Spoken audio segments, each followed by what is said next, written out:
Leitura do livro Extraordinário de John Bevere. Vamos ler o capítulo 6 e o capítulo 7. Capítulo 6 é intitulado O Poder de Agradar a Deus. Correndo o risco de parecer redundante, deixe-me enfatizar novamente o ponto principal do capítulo anterior, porque se você e eu não conseguimos captar plenamente esta verdade, nossas vidas se resumirão em esforço, dúvida e frustração. Você e eu temos o que é preciso para agradar ao nosso Pai Celestial. A versão da Bíblia, a mensagem, diz: tudo é necessário para uma vida que agrada a Deus, nos foi dado milagrosamente. 2 Pedro, capítulo 1, verso 3. Na versão CEV. Ela diz: temos tudo o que precisamos para viver uma vida que agrada a Deus. Tudo nos foi dado pelo próprio poder de Deus. Sei qual é a próxima pergunta que você fará. Qual foi o poder que nos foi dado milagrosamente e que nos capacita a agradar a Deus? A resposta é a sua graça. Graça, muito tem sido dito sobre a graça ultimamente, mas ela ainda não é plenamente compreendida por muitos. A graça é, sem dúvida, uma das mais importantes verdades, se não a mais importante, que um crente neotestamentário deve compreender, porque ela é exatamente o fundamento da nossa salvação e da nossa vida em Cristo. Com relação à salvação, é claro que somos salvos pela graça. Ela é um dom, o maior dom disponível à humanidade. Não entramos em um relacionamento com Deus por guardarmos as suas leis, porque nesse caso a salvação poderia ser conquistada e, consequentemente, merecida. A graça é realmente o favor imerecido de Deus. Somos ensinados que, pois pela graça de Deus, vocês são salvos por meio da fé. Isso não vem de vocês, mas é um presente dado por Deus. A salvação não é o resultado dos esforços de vocês. Portanto, ninguém pode se orgulhar-se de tê-la. Efésios capítulo 2, verso 8 e 9, na versão NTLH. Isso resume a nossa salvação em poucas palavras. É pela graça de Jesus Cristo que os nossos pecados foram erradicados e removidos para sempre, para tão longe quanto o Ocidente dista do Oriente. Quando comparecermos perante o tribunal de Cristo, se Deus perguntar por que devemos entrar no seu reino, certamente não será por causa do nosso bom comportamento, da frequência semanal à igreja, pelo serviço fiel, pela vida de ministério ou por qualquer outra bondade de nossa parte. Teremos a aceitação de Deus por causa do que Jesus fez na cruz 2000 anos, derramando o seu próprio sangue real, morrendo uma morte terrível e sendo ressuscitado 3 dias depois para nossa libertação. Ele é o resgate divino pago para nos libertar da nossa escravidão. Nada mais poderia ter nos libertado. Quando cremos no sacrifício de Jesus e comprometemos nossas vidas com seu senhorio, podemos comparecer diante de Deus com confiança. Graça para viver. Mas que papel a graça desempenha desde o momento em que recebemos a salvação até que compareçamos perante o nosso Rei? Primeiramente, nunca devemos nos esquecer de que a graça para viver ainda é favor de Deus, o qual não pode ser conquistado. Ela não muda depois que damos início a um relacionamento com Deus. Infelizmente, muitas pessoas encaram suas vidas em Cristo após a conversão através da lente da lei. Em vez de dependerem da graça de Deus para receberem favor e bênção, elas confiam nos seus esforços. Frustrado, Paulo pergunta: vocês perderam a cabeça? Depois de terem começado suas vidas cristãs no Espírito, por que agora estão tentando se tornar perfeitos pelo esforço humano? Gálatas, capítulo 3, verso 3, na versão NLT. Mais tarde, Paulo passou a ser mais expositivo e enfatizou para esta mesma igreja: porque se vocês estão tentando se justificar com Deus, guardando a lei, vocês foram desligados de Cristo. Vocês decaíram da graça de Deus. 5, verso 4, na versão NLT. Se tentarmos manter a nossa justiça diante de Deus, guardando as regras, regulamentos e exigências da lei do Antigo Testamento, na verdade, corremos o risco de perder a nossa comunhão com Cristo e os benefícios da graça. Isso é sério. Devemos sempre nos lembrar de que é pela graça que somos salvos e pela graça continuamos a receber os benefícios da salvação. Por este motivo, Paulo escreve em quase todas as suas cartas neotestamentárias: a graça de nosso Senhor Jesus Cristo seja com vocês. Tenha em mente que as cartas dele foram escritas a homens e mulheres que já estavam salvos e não a pessoas que estavam perdidas e necessitavam da graça salvadora. O apóstolo Tiago escreveu aos crentes: ele nos dá mais e mais graça. Tiago, capítulo 4, verso 6, na versão AMP. Em outras palavras, há mais graça disponível do que já temos. Pedro leva as coisas para o outro nível ao escrever: graça e paz vos sejam multiplicadas. 2 Pedro, capítulo 1, verso 2. Estas são notícias ainda melhores.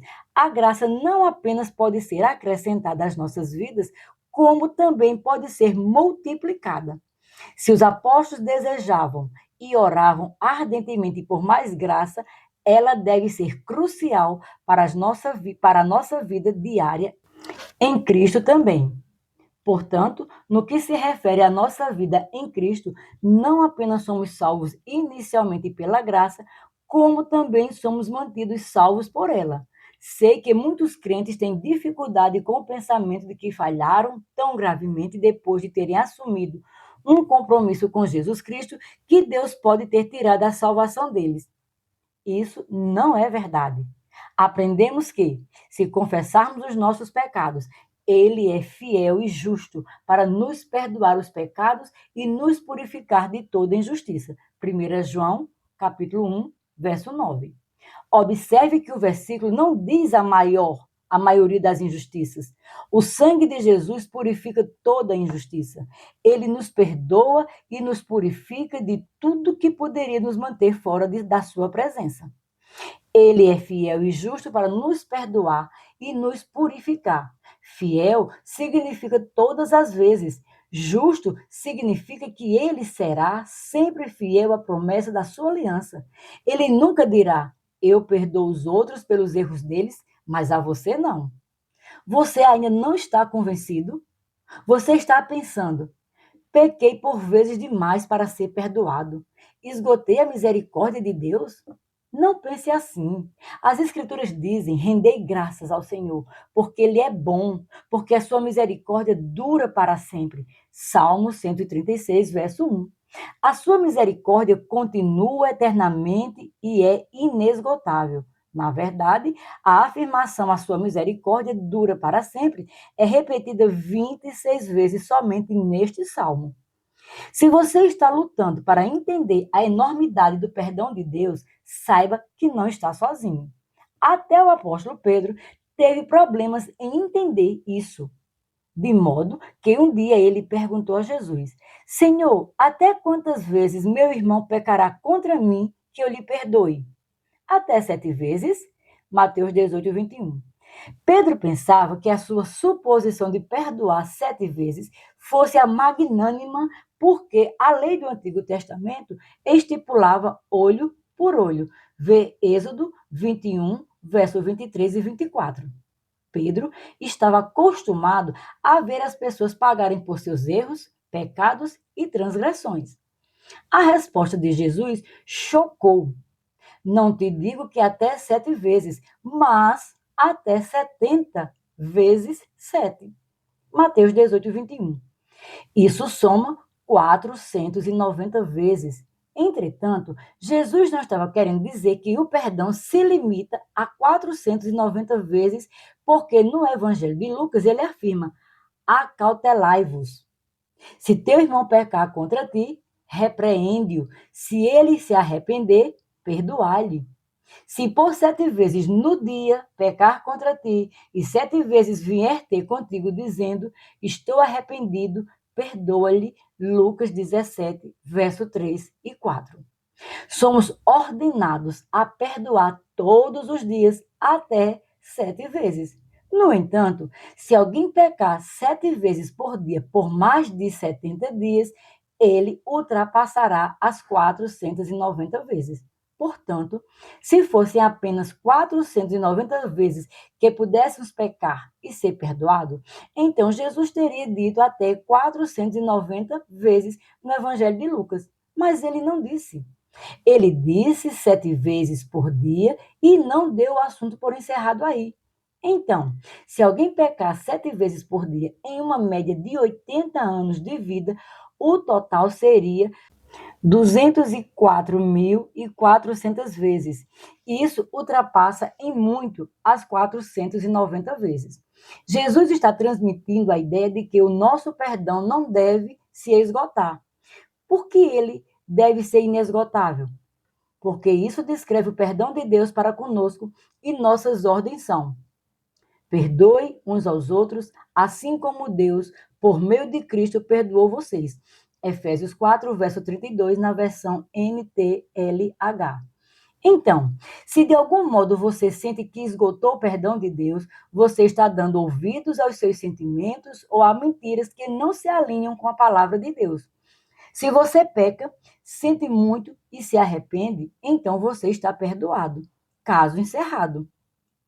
Juntamente com essa boa notícia, é importante que eu advirta você a evitar o pecado da presunção. Se você diz em seu interior, sou salvo pela graça, então estou coberto, independentemente do meu estilo de vida. Vou esquecer o domínio próprio e viver para o prazer. Pare. Você está pisando em um terreno perigoso, está enganado. Não se ofenda, mas você precisa perguntar a si mesmo: será que eu sou salvo? Paulo trata disso dizendo: bem, então devemos continuar pecando para que Deus possa nos demonstrar cada vez mais bondade e perdão? É claro que não. Uma vez que morremos para o pecado, como podemos continuar a viver nele? Romanos 6, do verso 1 ao 2, na versão NLT. Na verdade, Paulo adverte os cristãos. É óbvio que o tipo de vida se desenvolve quando tentamos fazer as coisas do nosso jeito o tempo todo. Sexo repetitivo, barato e sem amor.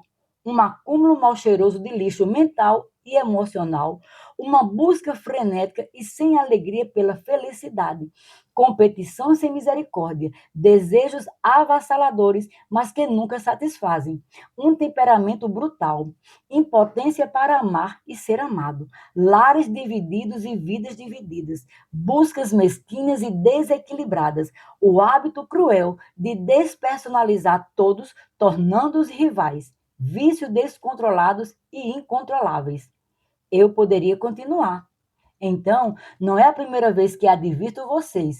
Vocês sabem, se vocês usarem a sua liberdade deste modo, não herdarão o reino de Deus. Gálatas, capítulo 5, verso 19 e 20, na versão A Mensagem. Está claro que temos liberdade por meio da graça de Deus. No entanto, esta liberdade não é para ser usada para pecarmos por presunção. Uma pessoa que é realmente salva tem o coração de Deus e não diz no seu íntimo: quando posso pecar e me safar?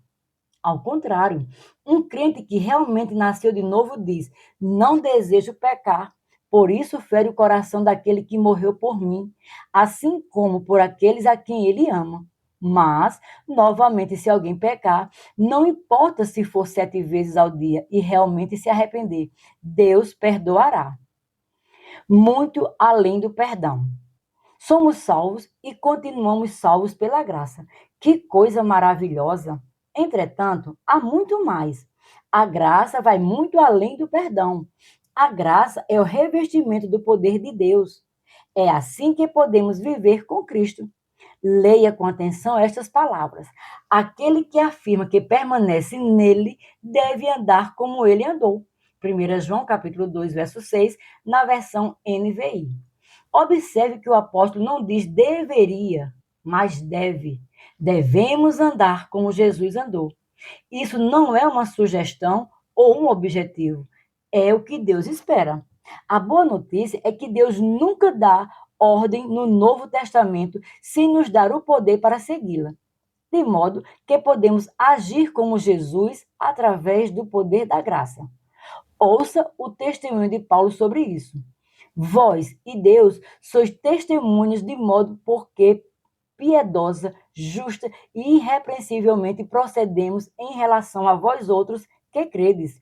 E sabeis ainda de que maneira, como Pai a seus filhos, a cada um de vós exortamos, consolamos e admoestamos para viverdes por modo digno de Deus, que vos chama para o seu reino e glória.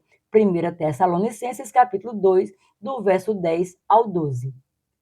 Paulo ordenava os crentes a andarem como ele andava, de modo digno de Deus. Isso é possível para ele e para nós. E podemos fazer isso através do poder da graça. É este aspecto da graça que muitas pessoas ignoram em grande parte, porque isso não é ensinado com a mesma ênfase. Por este motivo, muitos crentes têm dificuldades na sua caminhada cristã e não vivem uma vida extraordinária. Vamos ver o primeiro significado da palavra graça em grego, a língua original. A palavra grega para graça, usada com mais frequência no Novo Testamento, é charis, e ocorre aproximadamente 150 vezes. O significado mais comum de charis é um favor feito sem expectativa de retorno. Esta é a expressão absolutamente livre da ternura de Deus para conosco. Ela é favor completamente imerecido e inconquistável. Se tomarmos esta definição inicial de graça e a juntarmos a passagens bíblicas selecionadas que Paulo escreveu em Efésios, Gálatas, Romanos e outras epístolas com respeito à salvação do pecado e da morte eterna, teremos a definição de graça com a qual a maioria dos cristãos estão familiarizados. No entanto, este entendimento abrange apenas o motivo e o resultado final do dom, mas não define a natureza presente da graça. Em outras palavras, ele mostra a graça como um dom gratuito que nos salva com relação à vida que está por vir, mas não define o seu poder nesta vida. Salvo pela arma. Permita-me ilustrar o que a graça realmente significa através da alegoria de uma arma. Vamos voltar algumas centenas de anos, até 1717, o ano anterior à invenção da primeira arma de fogo. Devido ao naufrágio, um sujeito a quem chamarei Homem da Ilha está encalhado sozinho em uma ilha deserta no meio do oceano. O interior da ilha tem um clima tropical normal. Entretanto, devido a algumas condições incomuns, a costa está sempre escondida por um denso nevoeiro. A ilha fica fora das rotas normais de navios, mas se alguma embarcação passar ali por perto, ninguém a bordo pode ver a ilha devido ao nevoeiro. A ilha tem muita água potável e alguma vida selvagem, inclusive cervos e porcos do mato. Há uma abundância de cocos, mas eles ficam pendurados no alto de palmeiras elevadas. O homem da ilha aportou ali há vários dias e está com muita fome, porque todas as suas tentativas de caçar e capturar um animal fracassaram. Ele tentou fazer lanças com galhos, mas não conseguia atirá-las com força suficiente para ferir um animal em fuga. O homem da ilha pensou em fazer uma atiradeira gigante, mas não encontrou nenhum material elástico. Como último recurso, ele correu atrás de um cervo e de um porco e atirou grandes pedras neles, tudo em vão. O homem da ilha também tentou colher os cocos subindo nas altas palmeiras, mas tudo que isso lhe deu foram pernas ensanguentadas e braços machucados e nenhum coco. Para piorar as coisas, este sobrevivente solitário tinha de usar de uma extrema cautela o tempo todo, devido a outros ocupantes da ilha, ursos ferozes e astutos, sem nunca estar totalmente ciente de por onde eles andavam. Ele precisava estar constantemente de guarda, porque parece que os ursos os estavam caçando. Na esperança de permanecer a salvo, o homem da ilha encontrou uma pedra grande do tamanho de uma casa pequena, onde os ursos provavelmente não conseguiam subir. Ele construiu uma escada provisória e subiu até o topo, recolhendo a escada após si. O homem da ilha se sentia relativamente seguro, mas também aprisionado. Confinado à pedra durante a maior parte do dia e da noite, com a proteção contra aqueles predadores famintos. Agora, não apenas faminto, o homem da ilha também estava muito cansado, devido à falta de um sono tranquilo, uma vez que a pedra tem uma superfície irregular que faz com que deitar-se ali seja muito desconfortável. A esta altura, esse homem desafortunado está extremamente frustrado. Mas o que é pior, ele está sem esperança. A realidade do seu problema desesperador se instalou. Ou ele vai morrer de fome, ou espancado por um urso. De repente, um homem aparece do nada. Ele é um viajante do tempo, vindo do século XXI. Com a tecnologia, ele tinha a capacidade de olhar para trás, para o tempo e as condições do homem da ilha. Ao fazer isso, ele descobriu o dilema do homem da ilha e, por amor e preocupação, reuniu o conhecimento e os equipamentos necessários para salvá-lo e foi resgatá-lo através de uma máquina do tempo. O nome dele é Mensageiro. Mensageiro conta a um entusiasmado homem da ilha que o navio passará próximo à ilha dentro de exatamente 61 dias.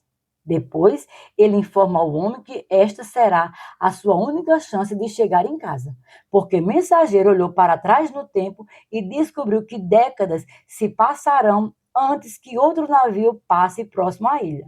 Mensageiro dá a hora exata do dia em que o navio passará e cria um relógio de sol para ajudar o homem da ilha a ver as horas. Você ouvirá o barulho das cornetas do navio quando ele estiver próximo à ilha, disse ele. Então, Mensageiro abre uma caixa estranha que trouxe com ele e que contém alguns objetos estranhos. Um deles é uma arma, que naturalmente o homem da ilha jamais havia visto antes. Ele não faz a menor ideia do que aquele rifle de 7 milímetros pode fazer. Mensageiro então diz com entusiasmo: Isso se chama revólver e ele salvará sua vida.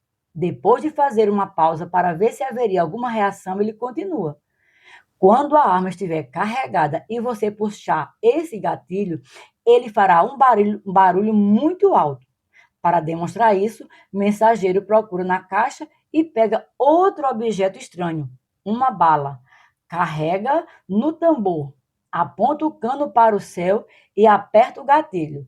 O homem da ilha dá um salto diante da grande explosão. O som desta arma viajará quilômetros sobre a água, diz Mensageiro. Quando o capitão do navio ouvir o tiro, ele se aventurará a entrar no nevoeiro para descobrir a costa leste da ilha. Você deve atirar mais algumas vezes quando vir o navio. Você será descoberto, subirá a bordo e será levado para casa em segurança. O homem da ilha está estático e agradece ao mensageiro sem parar. Não há de quê, responde ele, mas há outra coisa que você precisa saber. A arma não faz apenas um barulho alto, mas a bala sai do cano em alta velocidade e pode matar qualquer urso, cervo ou cão selvagem desta ilha. Então, você não viverá mais com medo de ser espancado até a morte por um urso. E o melhor de tudo é que você terá muita comida até chegar a chegada do navio. Você não terá apenas suplementar sua alimentação atirando nos cocos que estão nas árvores. Então, Mensageiro mostra ao homem da ilha como usar o rifle, que possui uma mira poderosa. Depois de atirar em diversas conchas em alvos aleatórios na floresta, a mira do homem perdido melhora. Você conseguiu, diz Mensageiro com um sorriso, e depois diz entusiasmado. E ainda tem mais. De volta à praia, ele leva o homem da ilha a uma caverna cujo chão é de areia. Pouco depois de ser lançado em terra firme, o homem da ilha havia descoberto essa caverna e havia desejado dormir ali, mas tinha medo que os ursos pudessem atacá-lo durante a noite. Mensageiro diz: você poderá cobrir a entrada desta caverna com peles de cervos. Agora você pode dormir na areia macia. E se matar alguns ursos, poderá usar a pele deles como colchão e cobertor. Assim, você ficará aquecido durante as noites frias e a caverna também lhe dará abrigo durante as chuvas torrenciais. Mensageiro abre a caixa da arma para mostrar o suprimento de bala. Havia centenas delas. Use a munição com sabedoria, ele adverte, mas você deve ter mais do que o suficiente para 61 dias. A essa altura, o homem da ilha estava radiante de gratidão. De repente, o pensamento importante lhe vem à mente e ele pergunta cautelosamente: Mensageiro, o que devo lhe dar pela arma?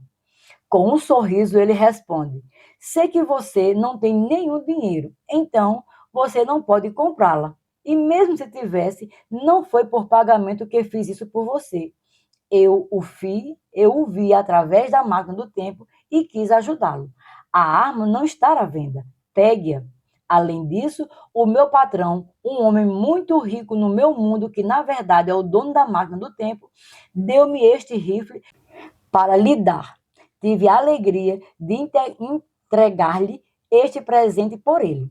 Ah, obrigado, obrigado. O homem da ilha está extremamente grato e chocado com a preocupação e a generosidade do mensageiro e de seu patrão. Ele aceita a arma e o estrangeiro benevolente desaparece em segundo. O homem da ilha é deixado com uma arma que salvará a sua vida, assim como o sustentará confortavelmente durante os 2 meses restantes na ilha. Ele está salvo. Como você deve ter imaginado, o mensageiro desta alegoria representa um servo de Jesus Cristo que fala ao homem da ilha sobre o caminho da salvação. Ele poderia ser um evangelista, um pastor, um membro da família, um amigo ou um completo estranho. O patrão de mensageiro representa o Senhor que enviou mensageiro para aquela missão de resgate. A arma representa a graça de Deus, o seu dom imerecido. A salvação de uma morte terrível na ilha não veio pelos atos do homem da ilha, mas pelo presente do patrão de mensageiro. Os 61 dias restantes na ilha representa a vida restante do homem da ilha aqui na terra. E o navio viria pegá-lo, representa a partida dele para o céu. Um fato importante deixado de fora. Agora, quero recontar a história e ver a diferença se um elemento importante for alterado. Na segunda versão, o mensageiro aparece e declara que a arma salvará a vida do homem da ilha. Como antes, ele diz que dar um tiro com o rifle é a única maneira do capitão do navio saber que uma pessoa se encontra em meio àquele nevoeiro. O mensageiro novamente aponta o rifle para o céu e atira, e depois deixa que o homem da ilha carregue a arma e atire várias vezes para o ar. Como na versão anterior, este é o único caminho para sair da ilha. No entanto, desta vez, o mensageiro não fala ao homem da ilha sobre as outras capacidades da arma. Ele não explica que, além de provocar uma enorme explosão, um projétil duro sai do cano em alta velocidade, o qual pode matar animais para gerar alimento, proteção e calor. Erroneamente, o mensageiro supõe que o homem da ilha sabe o que a arma pode fazer. Ele se esquece do fato de que o homem perdido vive em uma época anterior à invenção das armas de fogo. Como antes, o homem da ilha agradece a mensageiro pelo presente e o mensageiro imediatamente desaparece, voltando à sua época. O homem da ilha é deixado com um meio de escape, mas sem a informação de que precisa para sobreviver na ilha durante os próximos 61 dias. Neste cenário, o homem da ilha sente um misto de emoções depois do desaparecimento repentino de mensageiro. O nosso protagonista está feliz agora por saber que há um meio de sair da ilha, mas ele também percebe que está prestes a ter grandes problemas. O que vai comer durante os próximos 61 dias? Será que poderá sobreviver tanto tempo sem comida?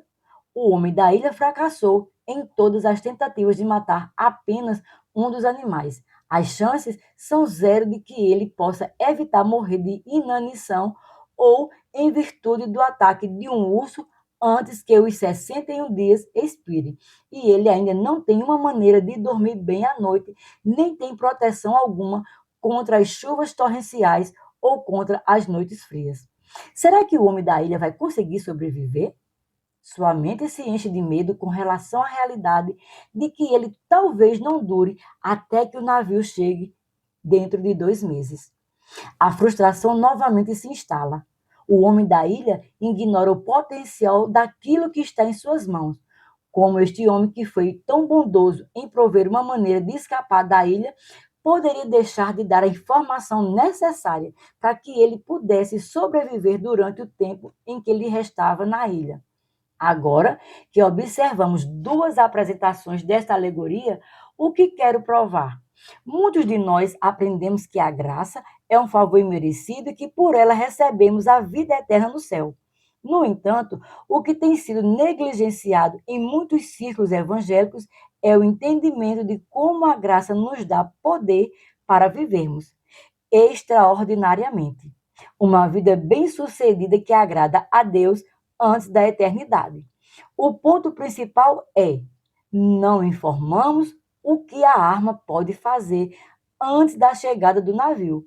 Por causa desta falta de conhecimento sobre a graça, inúmeras pessoas na igreja ainda estão vivendo relativamente da mesma maneira que viviam antes da salvação e são derrotadas em muitas áreas da vida. O revestimento de poder de Deus para viver. Vamos voltar e dar outra olhada na palavra graça. O dicionário de grego de Strong traz à luz o poder da graça, charis, definindo-a como a influência divina sobre o coração e o seu reflexo na vida. Observe as palavras reflexo na vida. É óbvio que há mais no significado de graça do que está ligado ao céu. Com base nesta definição, pareceria que existe uma diferença externa entre uma pessoa que tem a graça e a outra que não a tem. Em outras palavras, a graça é refletida ou pode ser vista na vida de um crente. Vemos isso no livro de Atos.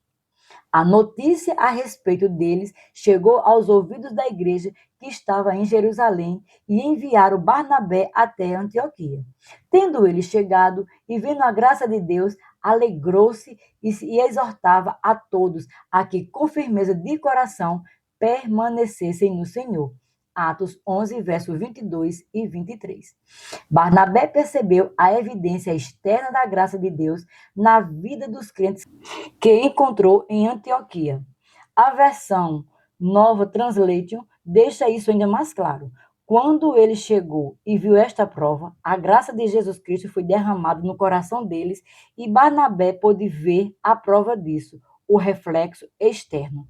A enciclopédia Zordevan de Palavras Bíblicas declara: esta graça é uma força dinâmica que faz mais do que afetar a nossa posição com Deus, nos conferindo justiça.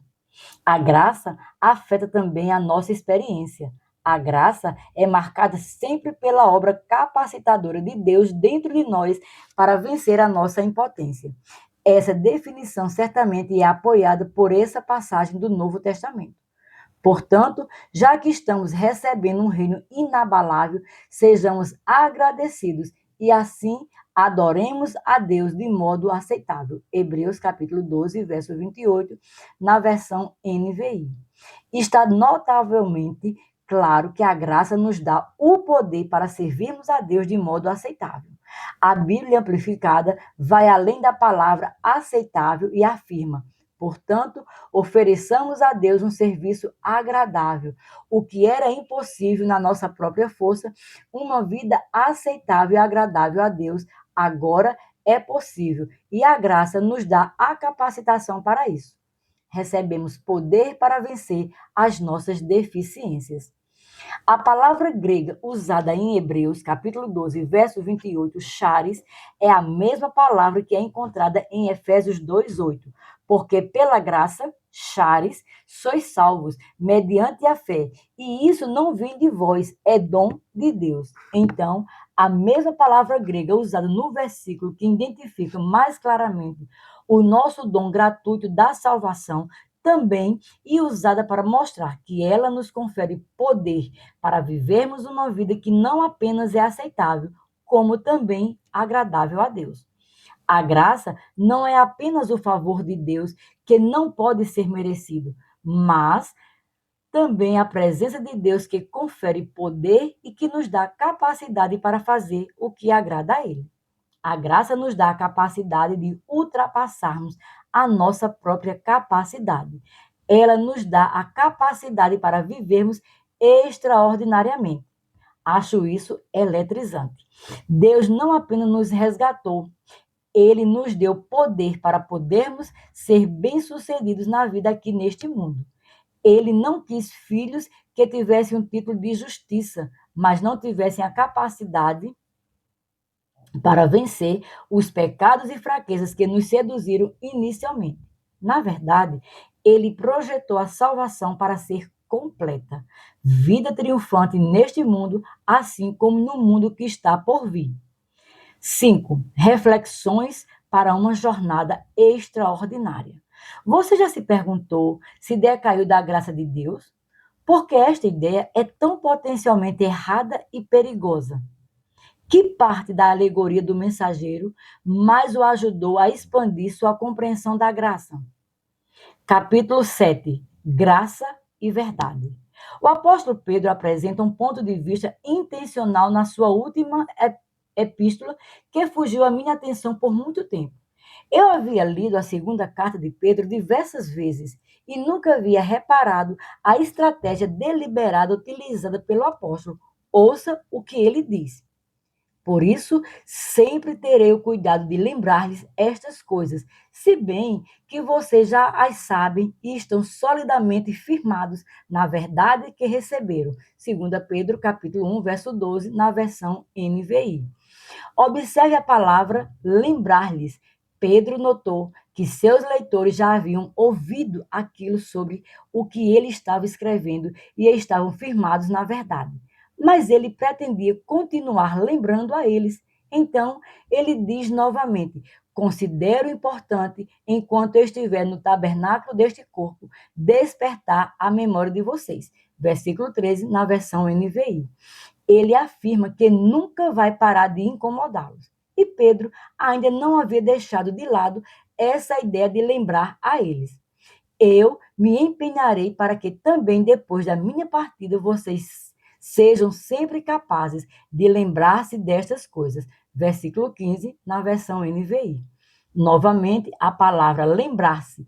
Aqui, Pedro declara que ele garantirá que eles sempre, sim, sempre, sejam capazes de lembrar-se do que ele havia acabado de escrever, mesmo depois da partida dele deste mundo.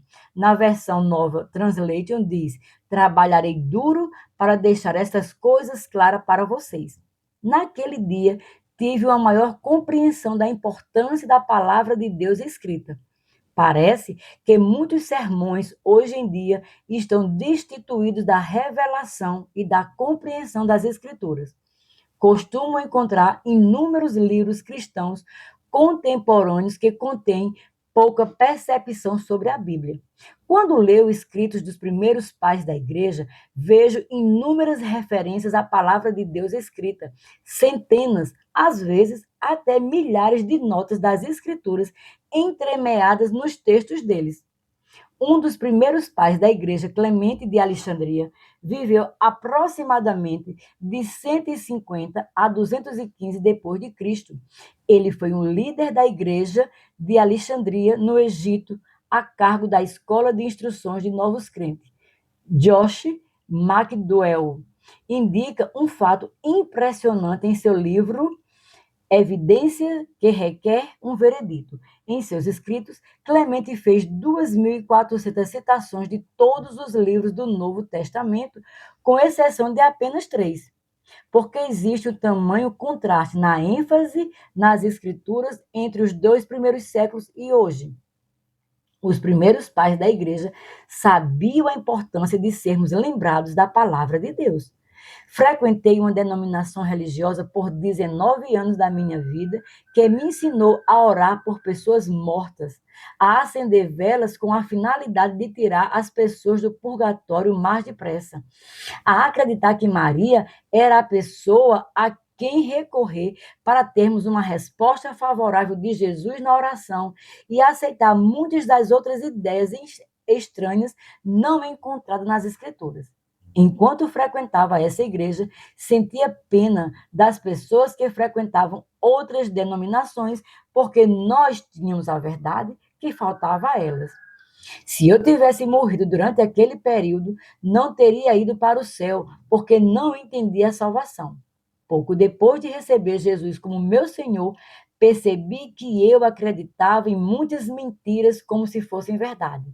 Eu havia sido mal informado e enganado. Eu havia baseado a minha vida no que os homens ensinavam a partir de suas próprias percepções, em vez de simplesmente aderir ao que Deus diz na sua palavra. Você acha que a minha antiga denominação se desviou de certos aspectos das Escrituras de repente, de uma hora para outra? É certo que não.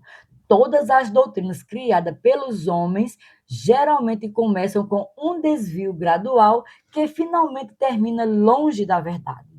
Pouco depois de receber Jesus e de ser liberto do erro, fui cativado por estas palavras. Toda a Escritura é inspirada por Deus e útil para o ensino, para a repreensão, para a correção e para a instrução na justiça. 2 Timóteo, capítulo 3, verso 16. Toda a Escritura é inspirada por Deus. Ouça novamente estas palavras.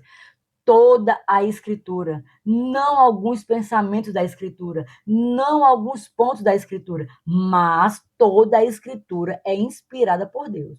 Logo depois, descobriu que Jesus disse: o céu e a terra desaparecerão, mas as minhas palavras ficarão para sempre. Marcos capítulo 13, verso 31, na versão NTLH. Porque o céu e a terra passarão, mas nem a menor letra, nem qualquer acento da sua palavra passarão. Mateus, capítulo 5, verso 18, na versão NTLH. Porque pela palavra do seu poder, ele mantém coeso todo o universo. Hebreus 1, verso 3. Deus tomou muito cuidado em fazer a sua palavra chegar até nós. Então, por que não levamos isso a sério e colocamos mais ênfase nisso? Por que tentamos fazer com que esta palavra infalível se encaixe no nosso estilo de vida ou cultura social e os confirme, em vez de permitir que ela molde nossas vidas? Foi por isso que Pedro disse: vou lembrar vocês de novo. Sim, vou lembrá-los enquanto eu viver e continuarei lembrando a vocês depois que eu tiver deixado este mundo. Se você refletir nas afirmações de Pedro, perceberá a importância da Bíblia, principalmente dos pontos anteriores que ele havia acabado de aprovar. Vamos ficar com a palavra de Deus escrita. Ela é incorruptível, eterna e nunca pode ser alterada ou transformada. Ela é a rocha onde devemos ficar firmes e sobre a qual devemos basear nossas vidas. Então, mais uma vez, quero lembrá-lo o que Pedro escreveu.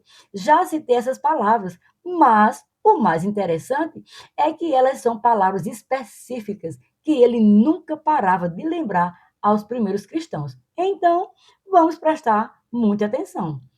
Temos tudo o que precisamos para viver uma vida que agrada a Deus. Tudo nos foi dado pelo poder do próprio Deus. Sempre lembrarei isso a vocês. Na verdade, creio que devo garantir que cada um de vocês se lembre de tudo isso depois da minha partida. 2 Pedro, capítulo 1, verso 3, 12 ao 13 e 15. É importante que retenhamos o que ele escreveu em nossas mentes e acreditemos nisso firmemente. Perder esta verdade de vista será prejudicial à nossa vida em Cristo. Isso deve ficar claro à medida que progredimos. Mais uma vez, você já tem tudo o que precisa para viver uma vida que agrada a Deus. Essas coisas lhe foram dadas pelo seu poder, e esse poder não é outro senão a maravilhosa graça de Deus. A principal diferença. Durante muitos séculos antes que Jesus viesse à Terra, morresse na cruz e ressuscitasse dos mortos, as pessoas que desejavam ter um relacionamento com Deus só podiam fazer isso através da lei. O propósito principal da lei que Deus deu através de Moisés era demonstrar aos homens e mulheres que eles jamais conseguiriam agradar a ele pela sua própria capacidade. A lei revelou as fraquezas e imperfeições da humanidade. Entretanto, o que a lei não pôde realizar em nos capacitar a agradar a Deus, agora é possível através da graça. Lembre-se que nos é dito especificamente: aquele que diz que permanece nele, esse deve também andar assim como ele andou. 1 João capítulo 2, verso 6. Isso é uma ordem, não uma sugestão, ou mesmo uma forte recomendação, e é só por meio da graça que podemos cumpri-la. Em seu evangelho, João escreveu: porque todos nós temos recebido da sua plenitude e graça sobre graça. Porque a lei foi dada por intermédio de Moisés, a graça e a verdade vieram por meio de Jesus Cristo. Capítulo 1, verso 16 e 17. Há tanta coisa envolvida nestes versículos que preciso analisá-los em parte. Por favor, seja paciente comigo por algumas páginas. A riqueza de entendimento que ganharemos valerá a pena. A primeira linha diz: porque todos nós temos recebido da sua plenitude. Tire um instante e deixe o significado dessas palavras entrar em sua mente. Coloque o foco nas palavras da sua plenitude. A totalidade de Jesus nos foi transmitida, não a plenitude de um primeiro-ministro, de um presidente, de uma celebridade, de um astro do rock, de um grande atleta ou de um literato, mas a abrangência do próprio Jesus Cristo. Se você realmente ouvir isso, nunca mais invejará ninguém, nenhum outro homem ou mulher. Você tem a plena natureza de Jesus Cristo em você. Vamos olhar novamente as palavras de Pedro. Temos tudo o que precisamos para viver uma vida que agrada a Deus. Tudo nos foi dado pelo poder, graça do próprio Deus. Deus fez grandes e maravilhosas promessas para que a sua natureza se tornasse parte de nós. 2 Pedro, capítulo 1, verso 3 e 4. A natureza dele, a nova versão internacional é mais descritiva, para que por elas, vocês se tornassem participantes da natureza divina. Que presente impressionante, quase incompreensível, a divina natureza dele. A palavra natureza é definida como as qualidades ou o caráter inato ou essencial de uma pessoa. Tendo isso em mente, ouça o que mais Pedro escreveu. Pois fostes regenerados, não de semente corruptível, mas de incorruptível, mediante a palavra de Deus, a qual vive e é permanente. 1 Pedro, capítulo 1, verso 23. Uma semente tem todas as qualidades inatas da planta da sua espécie. Ela é uma planta real dentro de uma casca, feita à imagem do que a formou. Segundo Pedro, a semente que foi plantada dentro de você é a palavra de Deus. É importante ter em mente que Jesus é a palavra de Deus viva. Ele é chamado o Verbo. João escreveu a seu respeito: no princípio era o Verbo, e o Verbo estava com Deus, e o Verbo era Deus. E o Verbo se fez carne e habitou entre nós. João 1, verso 1 e 14. Ele é chamado o Verbo da vida, em 1 João capítulo 1, verso 1.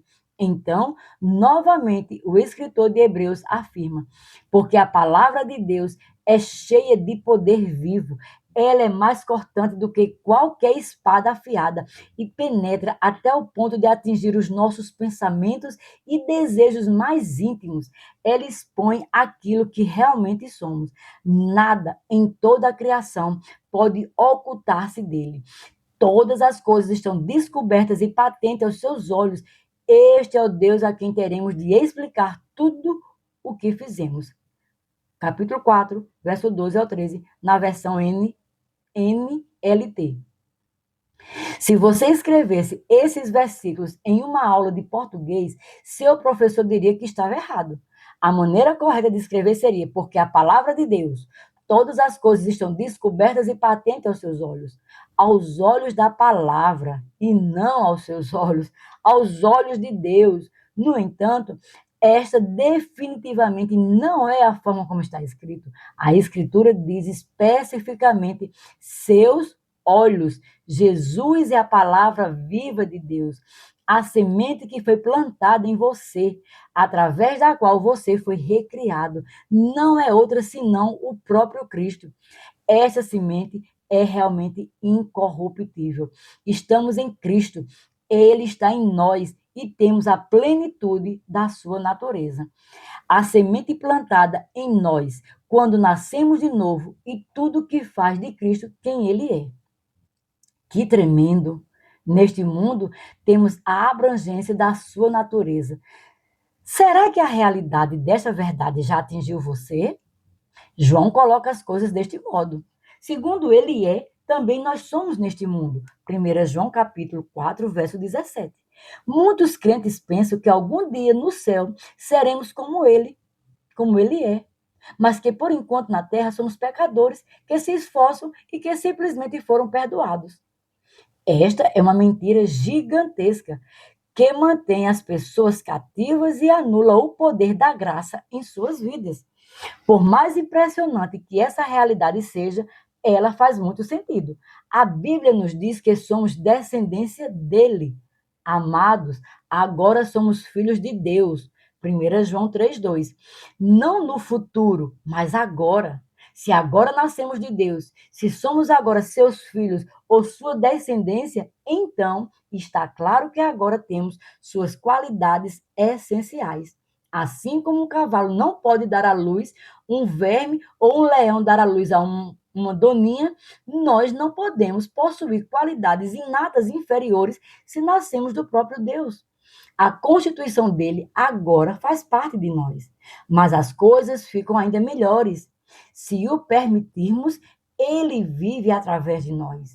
Como estamos prestes a ver, este é o poder da sua graça. Uma mãe leoa não pode viver através da vida de seu filhote, mas Cristo vive em nós. Paulo escreveu: já não sou eu quem vive, mas Cristo vive em mim. Gálatas 2:20. E novamente, porque morreste e a vossa vida está oculta juntamente com Cristo em Deus. Colossenses 3:3. Que salvação completa Deus nos concedeu. Agora, vamos continuar com o nosso estudo detalhado do que o apóstolo João escreveu. Porque todos nós temos recebido da sua plenitude e graça sobre graça. João 1,16. Eis aqui o ponto que tantas pessoas hoje em dia deixam passar devido ao ensinamento incompleto. João liga o recebimento da plenitude de Deus com a graça. Ela é o dom imerecido de Deus, um presente que não apenas nos salvou da condenação eterna, mas também nos deu as características de Deus. Um aspecto da graça é tão real quanto o outro, e ambos nos foram dados no momento em que fomos salvos. Observe que João usa a expressão graça sobre graça. Temos um amigo grego que mora em Atenas. Ele é um ministro que não apenas fala grego, como sua língua nativa, como também estudou o grego antigo. Ele compartilhou comigo que o apóstolo estava, na verdade, dizendo que Deus nos deu a mais rica abundância de graça. Isto é certo. Muitas vezes pensei, teria sido maravilhoso se Deus tivesse simplesmente nos feito como um dos seus anjos, ou se ele tivesse nos deixado na condição de pecadores, mas pecadores perdoados que passariam a eternidade com ele. Qualquer uma dessas opções teria sido infinitamente melhor do que a situação em que nos encontrávamos antes. Entretanto, ele não apenas nos perdoou, como também nos tornou seus próprios filhos e filhas, nos transmitindo a sua natureza divina e abrangente. Um favor imerecido como este é extraordinário. É por isso que acredito que João usou a expressão a mais rica abundância de graça. Ele havia vivido sob a lei de Moisés e conhecia suas limitações. Ele sabia que ela não tinha poder para mudar sua natureza. Ela só expunha a sua fraqueza e as suas imperfeições. Ele sabia que a lei só podia limitá-lo e não mudar o seu homem interior. Por esse motivo, imediatamente após sua declaração sobre recebermos a natureza de Jesus por meio da graça, João mencionou o fato de que a lei foi dada através de Moisés, mas a graça e a verdade vieram através de Jesus Cristo. Veja novamente as palavras de João, porque todos nós temos recebido da sua plenitude e graça sobre graça, porque a lei foi dada por intermédio de Moisés, a graça e a verdade vieram por meio de Jesus Cristo. João 1, verso 16 e 17. Vamos dar uma olhada mais de perto na diferença entre elas. Comparações de Jesus. Para captarmos a magnitude da plena realidade da graça, vamos analisar as comparações que Jesus faz em Mateus 5, onde ele diz seguidamente: ouvistes que foi dito aos antigos, eu, porém, vos digo. Versículo 21 e 22. Ouvistes que foi dito, eu, porém, vos digo. Versículo 27 e 28. Também foi dito, eu, porém, vos digo. Versículos 31 e 32. Também ouvistes que foi dito aos antigos, eu, porém, vos digo, versículo 33 e 34. Ouvistes que foi dito, eu, porém, vos digo, versículo 38 e 39. Ouvistes que foi dito, eu, porém, vos digo, versículo 43 e 44. Jesus compara a vida sob a lei, a vida antes que a sua natureza nos fosse transmitida, com a vida sobre a graça que confere poder. Ele cita a exigência da lei de Moisés com declarações do tipo: ouvistes o que foi dito, e depois apresenta o seu caminho, a verdade sobre a graça que transmite poder, dizendo: eu, porém, vos digo. Jesus apresenta aqui as dimensões da graça que depositaria a capacidade de Deus dentro de nós e nos libertaria da fórmula impotente da lei.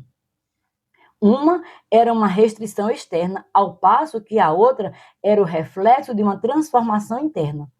Costumo ouvir ministros e outros crentes lamentarem as duras exigências da lei e depois expressarem seu alívio por estarem sob a graça, em lugar de estarem sujeitos a um estilo de vida tão rígido. Também me alegro imensamente por não estar mais debaixo da lei, mas não é porque acho que as expectativas de Deus a meu respeito sejam mais leves agora. Na verdade, a verdade é exatamente o contrário. As expectativas deles são maiores por estarmos debaixo da graça que nos confere poder. Vamos mergulhar mais fundo. Ouvistes que foi dito aos antigos: não matarás, e quem matar estará sujeito a julgamento. Eu, porém, vos digo que todo aquele que sem motivo se irar contra seu irmão estará sujeito a julgamento, e quem proferir um insulto a seu irmão estará sujeito a julgamento do tribunal, e quem lhe chamar tolo estará sujeito ao inferno de fogo. Mateus capítulo 5, verso 21 e 22. Se a ira chegou a ponto de uma pessoa chamar seu irmão de tolo, Jesus disse que ele estaria sujeito ao inferno de fogo. A palavra tolo significa sem Deus. Diz o tolo em seu coração: Deus não existe. Salmo 14, verso 1, na versão NVI. Chamar o irmão de tolo era uma acusação séria. Ninguém diria algo assim a não ser que sua ira houvesse se transformado em ódio. No Velho Testamento, você era culpado de assassinato se realmente tirasse uma vida física. Debaixo da graça que confere poder, Deus agora revela o seu verdadeiro padrão, a verdade, a maneira como as coisas sempre foram, não apenas uma limitação por causa da fraqueza do nosso coração.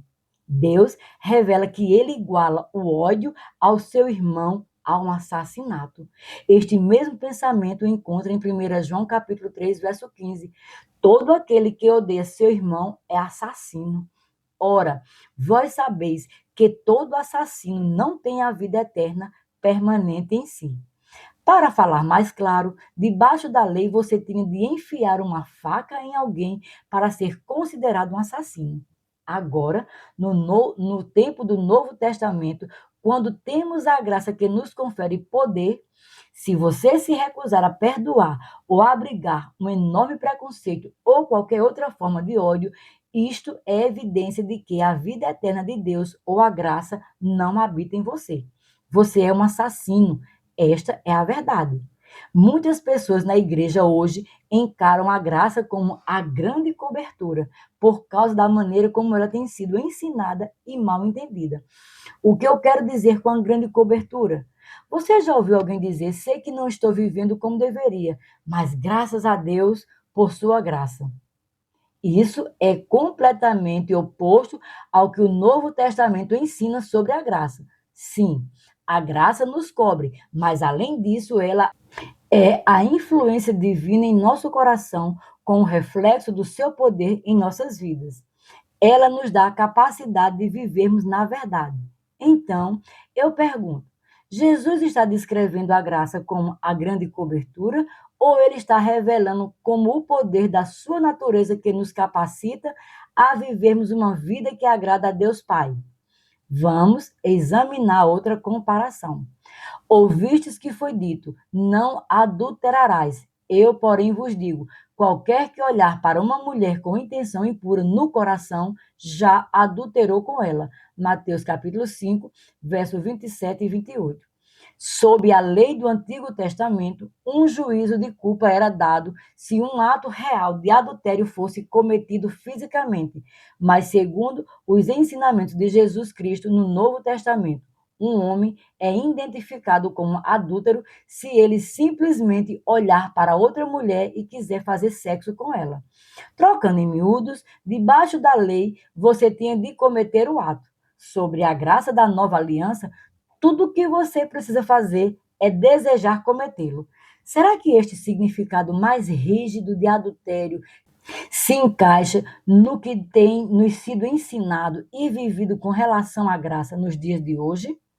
Engolimos a ideia da grande cobertura ou estamos entendendo a graça como a capacidade dada por Deus para vivermos como Jesus? Graça e verdade. Antes de examinarmos outra comparação entre o Antigo Testamento e o Novo Testamento, vamos dar uma olhada novamente em João 1, versos 16 e 17. Porque todos nós temos recebido da sua plenitude graça sobre graça, porque a lei foi dada por intermédio de Moisés, a graça e a verdade vieram por meio de Jesus Cristo. O fato é que a verdade veio com a graça. Por que João menciona isso? Porque a verdade não vem também acompanhada da lei. Aqui está outra grande chave para esses dois versículos que estamos explorando. A próxima comparação tem a chave. Jesus disse: também foi dito, aquele que repudiar sua mulher, dê-lhe carta de divórcio. Eu, porém, vos digo. Mateus 5, 31. Para a resposta de Jesus, irei um pouco mais adiante no livro de Mateus, onde ele esclarece de forma mais abrangente. Os líderes se aproximaram de Jesus e perguntaram se era lícito que um homem se divorciasse de sua mulher por qualquer motivo. Jesus respondeu. Então respondeu ele: não tende lidos que o Criador, desde o princípio, os fez homem e mulher, e que disse: por esta causa deixará o homem pai e mãe, e se unirá à sua mulher, tornando-se os dois uma só carne? De modo que já não são mais dois, porém uma só carne. Portanto, o que Deus ajuntou, não o separe o homem. Mateus 19, do verso 4 ao 6. Os líderes então responderam: por que mandou então Moisés dar carta de divórcio e repudiar? Versículo 7. Veja a resposta de Jesus. Por causa da dureza do vosso coração é que Moisés vos permitiu repudiar a vossa mulher. Entretanto, não foi assim desde o princípio. Eu, porém, vos digo: quem repudiar sua mulher, não sendo por causa de relações sexuais ilícitas, e casar com outra, comete adultério, e o que casar com a repudiada comete adultério. Versículo 8 e 9. Observe as suas palavras. Entretanto, não foi assim desde o princípio. Jesus está afirmando a verdade, pois ela nunca muda. Ela é a mesma ontem, hoje e eternamente. Entretanto, sobre as restrições da lei, quando os corações deles não haviam sido envolvidos com a natureza de Deus, eles não eram capazes de lidar com a verdade nesta área. Assim como em outras áreas, então Deus permitiu que Moisés escrevesse certas coisas que não eram realmente o verdadeiro melhor de Deus.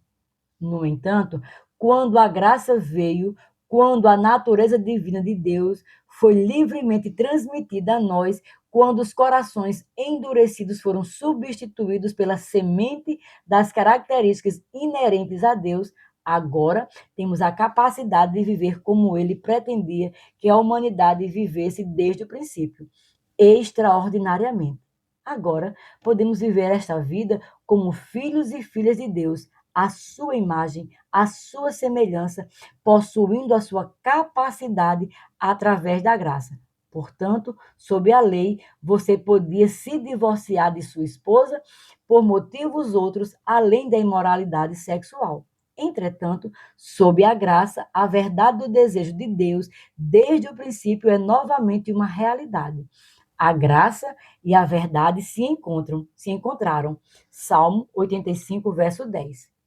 Para que os homens e as mulheres sejam capazes de andar como luz para uma geração deformada e perversa.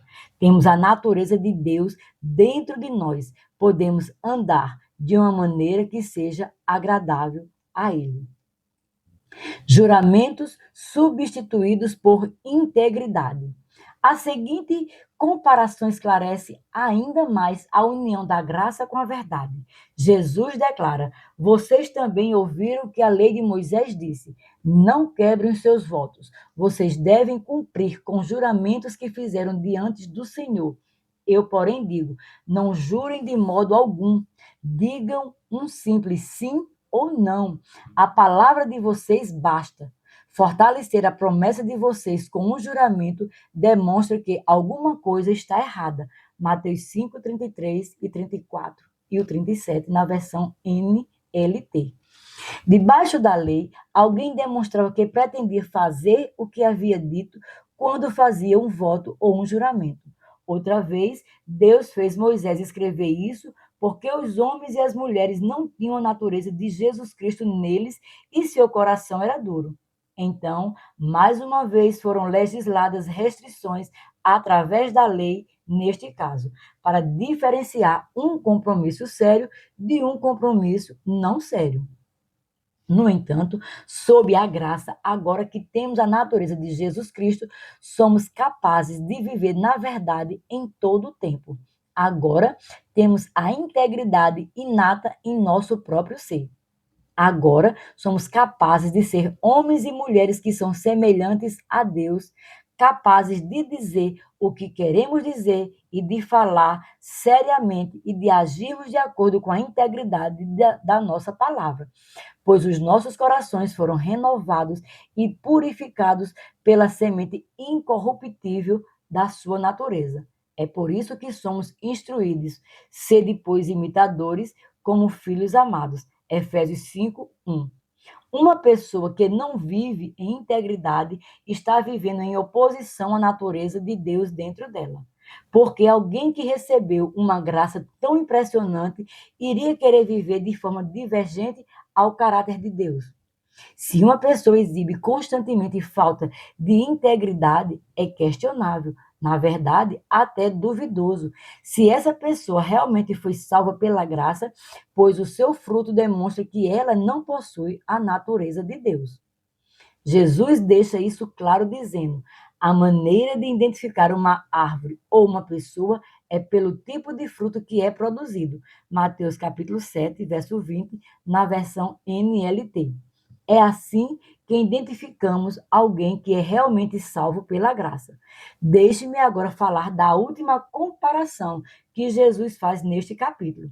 Desta vez, citarei a versão A Mensagem, pois ela revela a verdade com muita beleza. Vocês estão familiarizados com a velha lei escrita.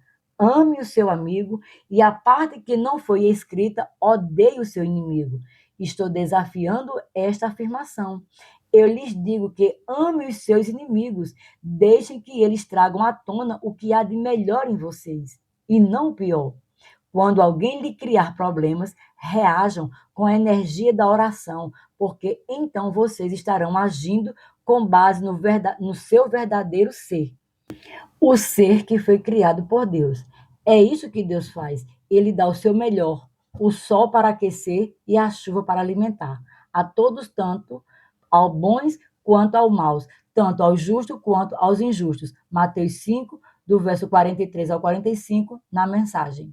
Nessa comparação, a declaração-chave é: porque então vocês estarão agindo com base no seu verdadeiro ser, o ser que foi criado por Deus. O nosso verdadeiro ser, após o novo nascimento, quando recebemos graça sobre graça, inclui a natureza e as características do próprio Deus. Devo repetir: não somos pecadores que simplesmente foram perdoados pela graça. Somos os filhos e filhas que Deus, que possuem a sua natureza, e somos exortados a sermos seus imitadores. Na verdade, Jesus completa suas comparações e instruções colocando uma cobertura sobre tudo o que afirmou. Portanto, sede vós perfeitos, como perfeito é o vosso Pai Celeste. Mateus 5,48. Devemos ser perfeitos, assim como Deus, Pai, é perfeito. Eu costumava passar por cima da palavra perfeito, me convencendo de que Jesus estava apenas estabelecendo um objetivo para nós que certamente não podia ser atingido. Devíamos simplesmente fazer o melhor que pudéssemos. Então, mais tarde, pensei: bem, talvez ele esteja dizendo que é assim que seremos quando chegarmos ao céu. Isso me parecia melhor, pois como poderíamos sequer sonhar em ter o objetivo de ser perfeito em nosso caráter como Deus? Isso parecia estranho demais para minha compreensão. Entretanto, se examinarmos realmente o que Jesus está dizendo, veremos algo impressionante. A palavra perfeito no versículo é a palavra grega teleios. Joseph H. Teyer define essa palavra como levado a cabo, completado, sem faltar nada, para sua conclusão, perfeito. A Bíblia Amplificada traz esta definição. Portanto, vocês devem ser perfeitos, crescendo para a plena maturidade de piedade em mente e caráter, tendo alcançado a altura de virtude e integridade adequada, assim como seu Pai Celestial é perfeito. Observe as palavras devem ser. Elas indicam uma obrigação, uma imposição e não um conselho. Nas Escrituras existem trechos que indicam uma obrigação, um dever e outros que indicam um conselho. Seremos sábios se seguirmos os conselhos contidos nas Escrituras, mas seremos tolos se negligenciarmos as obrigações e deveres que as Escrituras nos impõem. O exame de outras versões da Bíblia não nos revela nada de diferente. Não podemos ignorar o dever que Deus nos impõe.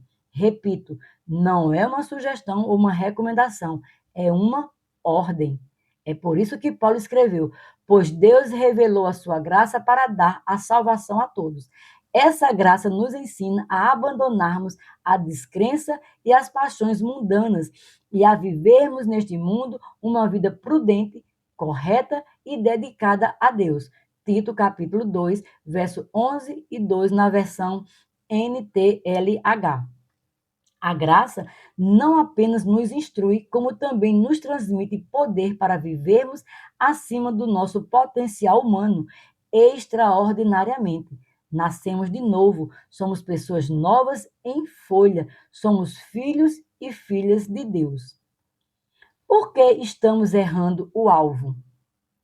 Eu estava me preparando para atuar como convidado em um programa de entrevista internacional na televisão. Enquanto estava orando em meu quarto de hotel antes do programa, clamei a Deus perguntando por que havia tanta falência moral na igreja. Por que, Deus, existem tantas pessoas, até mesmo líderes, caindo em pecados tão grotescos? Ouvi o Espírito Santo dizer: é por causa do que vocês ensinaram. Senti que ele se referia não apenas a mim, mas à liderança da igreja como um todo.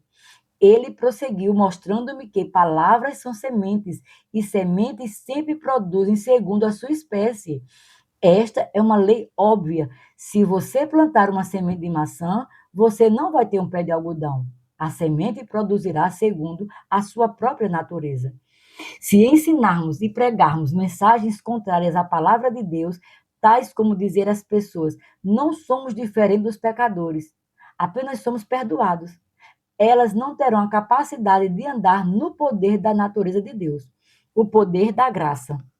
Lembre-se de que é através das promessas sementes extremamente grandes e preciosas que nos tornamos participantes da natureza divina. A transmissão livre da graça é transferida através das palavras. O oposto também é verdade. A retirada de poder também é liberada através de palavras sementes. As palavras que saem dos nossos púlpitos, livros, CDs e conversas produzirão segundo a sua própria espécie. Elas são sementes. Agora, em lugar de pessoas andando na plenitude da natureza de Deus, temos muitas pessoas que estão vivendo na fraqueza da sua carne. Essencialmente, nós destituímos a semente incorruptível do seu poder. Talvez você esteja pensando: ora, John, agora você foi longe demais. Como você pode acreditar que os ensinamentos de um homem podem anular o poder da obra de Deus na vida de uma pessoa? Encontro a resposta nas palavras de Jesus. Ele disse aos líderes do seu tempo algo muito parecido com o que me disse naquele quarto de hotel. Assim, vocês estão invalidando, tornando nula e sem efeito a autoridade da palavra de Deus pela vossa tradição que vocês, por sua vez, transmitiram. E muitas coisas desse tipo vocês estão fazendo. Marcos 7, verso 13. A autoridade da palavra de Deus, de que Jesus fala, representa o seu poder de transformar a vida de uma pessoa. Este poder pode ser invalidado. É algo impressionante pensarmos nisso. As estrelas segundo as quais os navegantes estabeleceram a sua rota por gerações, o sol que deu luz e calor à nossa atmosfera por milhares e milhares de anos, e as constelações que têm brilhado por mais tempo que os homens podem se lembrar. Todos eles podem se apagar e morrer antes que a palavra de Deus possa falhar. A palavra de Deus é tão poderosa que sustenta todas as coisas criadas. E ela é tão poderosa que Deus exaltou a sua palavra até mesmo acima do seu nome. Vê Salmos 138, verso 2. Por mais poderosa que a sua palavra seja, existe, porém, uma coisa apenas que pode invalidar o seu poder, que são os ensinamentos no coração dos homens contrário à verdade. O poder da palavra de Deus tem sido invalidado na vida das pessoas pelos ensinamentos e conceitos contrários semeados em suas mentes. Eles têm sido impedidos de amadurecer e de se tornarem perfeitos como seu Pai Celestial é perfeito. As nossas tradições, os nossos ensinamentos procedentes de homens que são contrários às Escrituras, impediram o progresso espiritual. Jesus pagou um preço tão grande e total pela nossa salvação completa, no entanto, a tradição evangélica pode invalidar o seu poder. Você é uma das muitas pessoas que tem se sentido impotente, desanimado e desencorajado na sua caminhada com Deus? Você tem sentido um total desconexão quanto à possibilidade de ter um relacionamento íntimo com Ele? Você já imaginou no seu interior: deve existir mais? Existe uma boa chance de que tenham lhe dito acertadamente que você foi perdoado e salvo da morte eterna, mas você está colhendo uma colheita de sementes inspiradas por homens que está sendo semeada no seu coração e na sua mente. A autoridade da palavra de Deus foi invalidada em sua vida. Se essa pessoa é você, tenho ótimas notícias. Sua vida pode sofrer uma reviravolta completa pelo poder da graça de Deus. Sua colheita está prestes a mudar, porque você está sendo alimentado pela palavra de Deus e não pela tradição dos homens. O viver piedoso de acordo com as Escrituras começa com a convicção correta. Se o seu fundamento tem sido errado, você não deve ter nada sobre o que edificar. A palavra de Deus está para mudar isso. Prepare-se para o extraordinário. Reflexões para uma jornada extraordinária. Você acha que através de ensinamentos incorretos ou através de outros meios, você recebeu alguma semente corruptível? Em caso positivo, qual é a semente incorruptível?